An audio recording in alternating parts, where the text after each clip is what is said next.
और आज की पहली स्पेशल रिपोर्ट है बजट स्पेशल। दुनिया में चल रहे युद्धकाल और डोनाल्ड ट्रंप की टैरिफ वाली धमकी के बीच सबकी नजर इस बात पर थी कि सरकार के बजट में होगा क्या। सरकार के सामने इंटरनेशनल से लेकर घरेलू फ्रंट तक चुनौती है। सवाल यह था कि सरकार कैसे अपने बजट में इन संकट का समाधान करेगी। बजट का अभी विश्लेषण चल रहा है। एक्सपर्ट ये देख रहे हैं कि अगले वित्त वर्ष में इसका असर क्या और कितना रहने वाला है।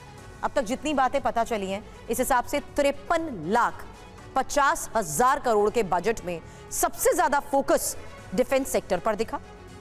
इसके अलावा इंफ्रास्ट्रक्चर, हेल्थ और किसानों के लिए कई योजनाएं, जिनका कहीं ना कहीं उन राज्यों से भी कनेक्शन है जहां कुछ महीने बाद विधानसभा चुनाव होने वाले हैं। हालांकि बजट से शेयर बाजार का मूड जरूर बिगड़ गया है, जबकि सोना और चांदी आज भी धड़ाम हो गए। बजट पर यह संपूर्ण रिपोर्ट देखिए।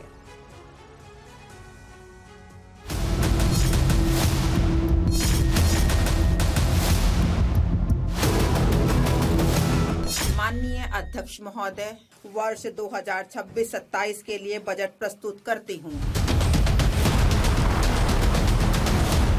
ये बजट अपार अवसरों का राजमार्ग है। मोदी सरकार के पास अब नई आइडिया खत्म हो गई है।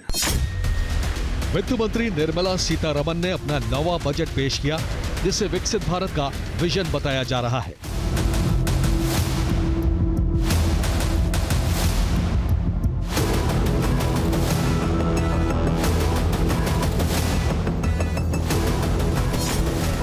उनके 85 मिनट के बजट भाषण में ऐसी योजनाओं का जिक्र था जिनका असर लोकल से ग्लोबल तक दिखने वाला है।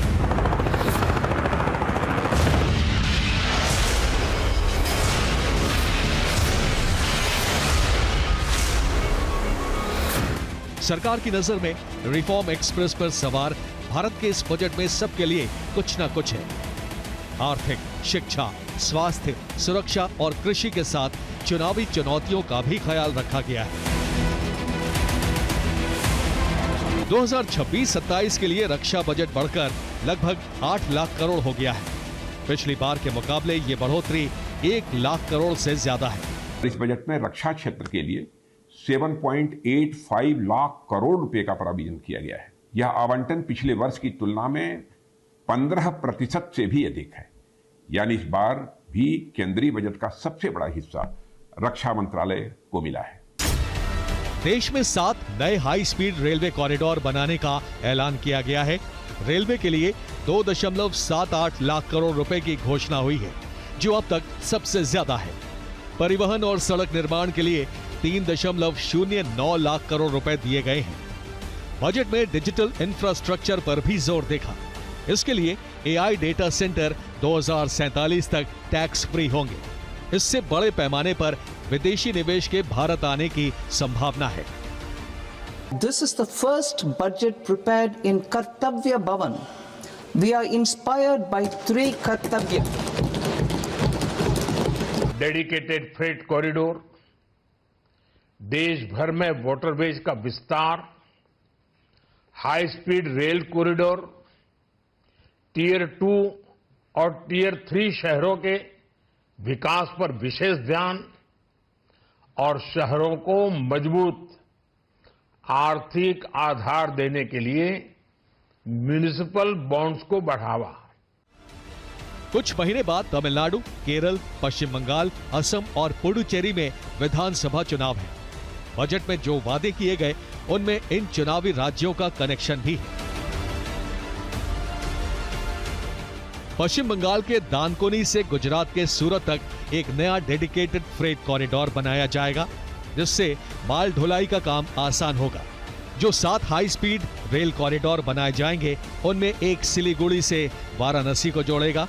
इसके अलावा हैदराबाद से चेन्नई और चेन्नई से बेंगलुरु के बीच हाई स्पीड रेल लाइन होगी।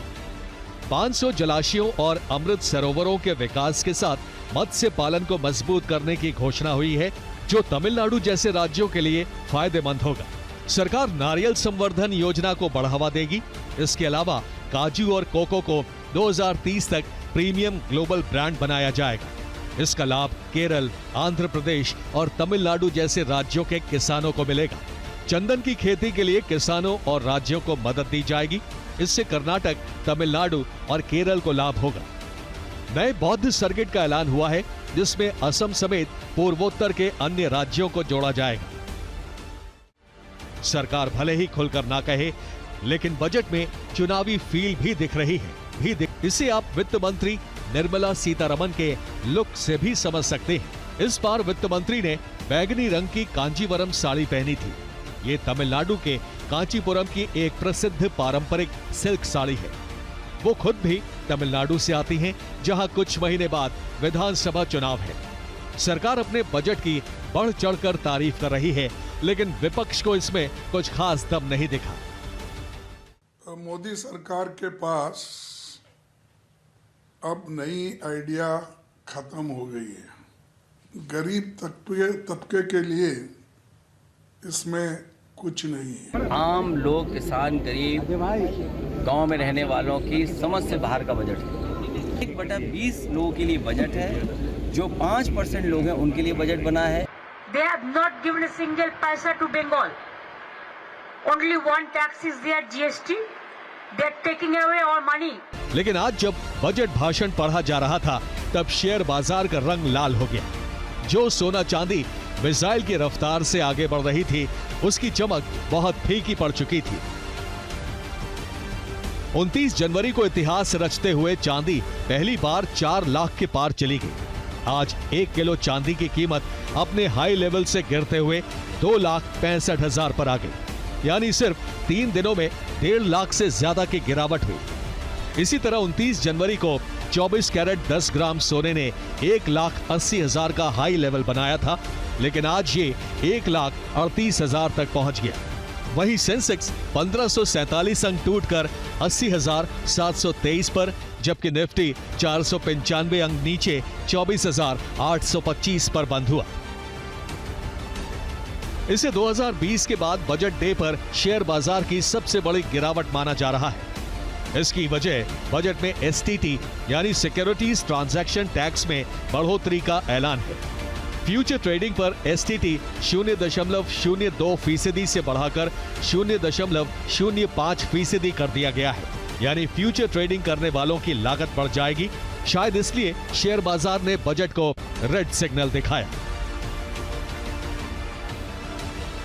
Bureau report, TV9 Bharatvarsh.